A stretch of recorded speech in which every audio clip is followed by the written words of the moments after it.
Assalamualaikum warahmatullahi wabarakatuh.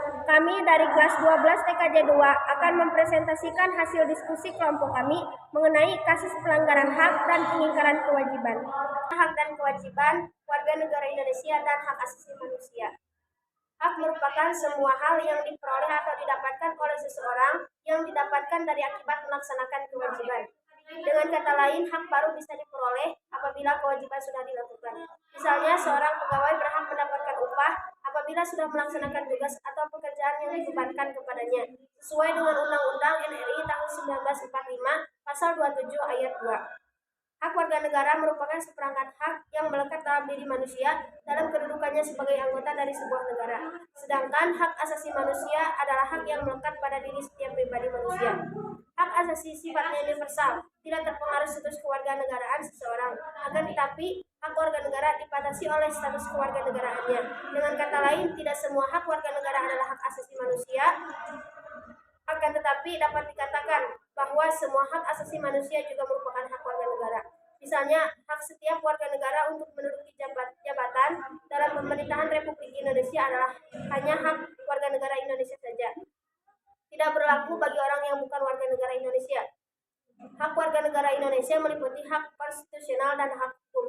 Hak konstitusional adalah hak-hak yang dijamin di dalam dan oleh Undang-Undang NRI tahun 1945, sedangkan hak-hak hukum timbul berdasarkan jaminan undang-undang dan peraturan perundang-undangan di bawahnya. Kewajiban asasi terlepas dari status kewarganegaraan yang dimiliki oleh orang tersebut. Sementara itu, kewajiban warga negara dibatasi oleh status kewarganegaraannya seseorang. Akan tetapi, konsep kewajiban warga negara memiliki cakupan yang lebih luas karena meliputi pula kewajiban asasi. Misalnya, di Indonesia menghormati hak hidup merupakan kewajiban setiap orang, terlepas apakah ia warga negara ataupun bukan. Sesuai dengan Undang-Undang NRI tahun 1945 Pasal 28 ayat 1. Adapun kewajiban bela negara hanya merupakan kewajiban warga negara Indonesia. Sementara warga negara asing tidak dikenakan kewajiban tersebut sesuai dengan Undang-Undang NRI tahun 1945 Pasal 27 ayat 3. Substansi, hak dan kewajiban warga negara Indonesia. Substansi, kewajiban dan hak asasi manusia dalam Pancasila terbagi menjadi 3. 1. Nilai dasar. 2. Nilai instrumental. 3. Nilai praksis.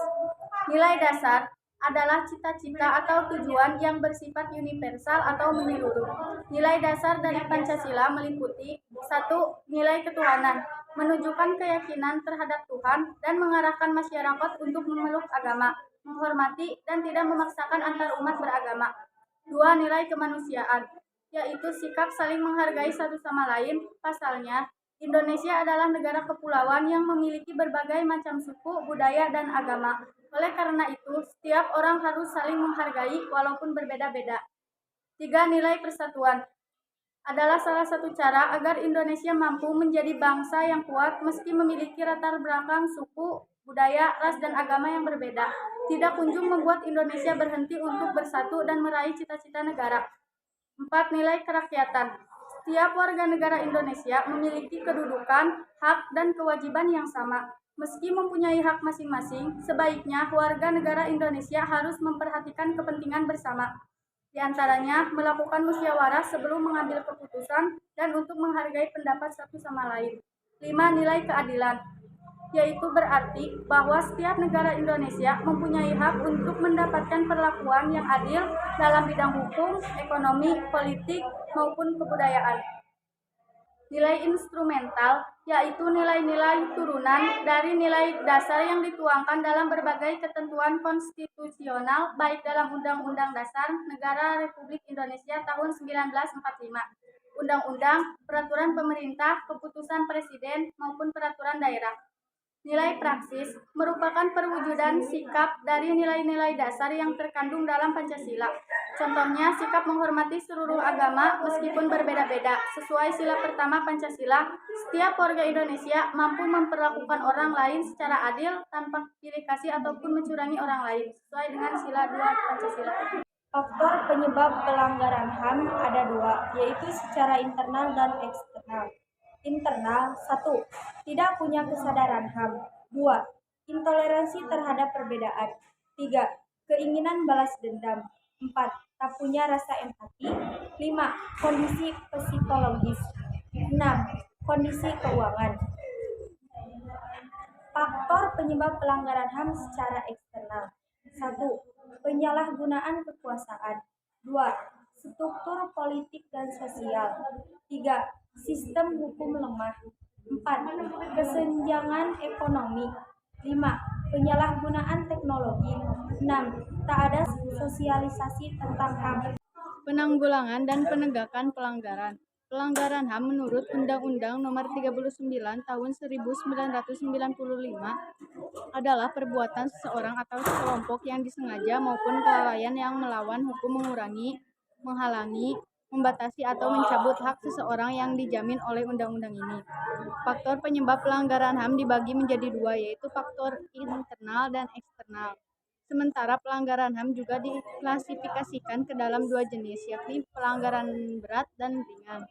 Salah satunya upaya penegakan hak dasar manusia adalah dengan mencegah timbulnya pelanggaran HAM. Upaya pencegahan pelanggaran HAM harus disadari dan diterapkan dalam kehidupan sehari-hari. Tindakan pelanggaran HAM berat. 1. Genosida. Genosida adalah istilah yang merujuk pada kekerasan yang dilakukan terhadap kelompok untuk memusnahkan kelompok tersebut. Istilah genosida baru muncul pada tahun 1944. 2. Pembunuhan sewenang-wenang. Pembunuhan sewenang-wenang adalah pembunuhan yang dilakukan oleh seseorang bukan atas perintah hakim dalam putusan pengadilan.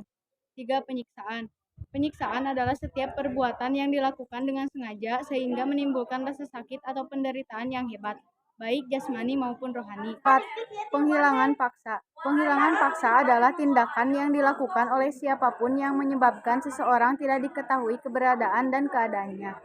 5. Pembudakan. Pembudakan dapat muncul dengan berbagai macam bentuk.